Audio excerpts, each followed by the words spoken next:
Assalamualaikum, salam sejahtera. Okey, projek kali ni kita nak tengok punca pipe tersumbat. Jadi alat yang digunakan adalah endoscope camera yang digunakan untuk tengok punca sumbatan di dalam pipe.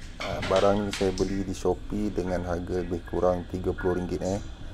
Link Shopee saya sediakan di ruangan komen dan description.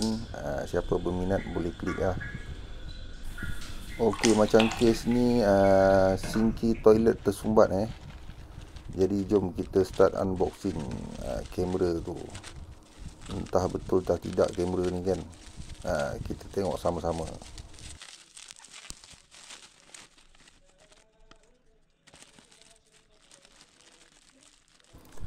Okey, pemilihan panjang kabel ni saya pilih total panjang 3.5 meter.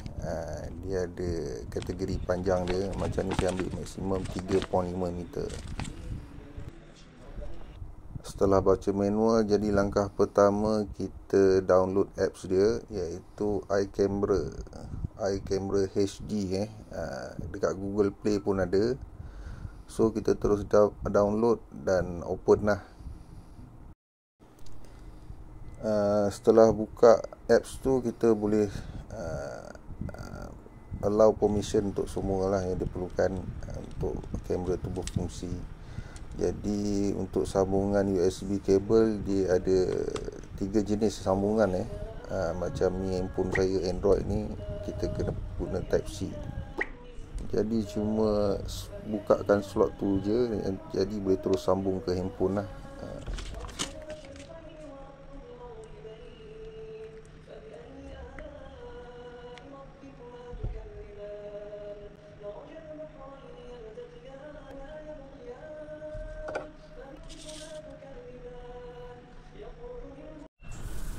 Okey, untuk masukkan point kamera, saya pilih di bawah floor trap. Jadi kita masukkan kamera di bawah tu. Kalau nak masukkan bawah sinki pun boleh, cuma kena buka sinki lah. Macam ni saya pilih kat point bawah lah.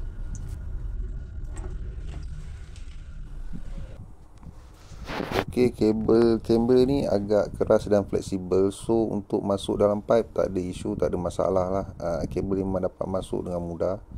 Cuma angle kamera dia tak center. Mungkin masa masuk dalam pipe tu ada sengit-sengit sikit. Jadi kena pandai pusing kamera lah, baru nampak gambar keseluruhan. Kekurangan kamera ni sebab dia punya head kamera tu panjang sikit, jadi agak kurang sesuai untuk pipe yang diameter bawah 1,5 inci, kurang sesuai. Dia akan ada kesukaran dekat elbow.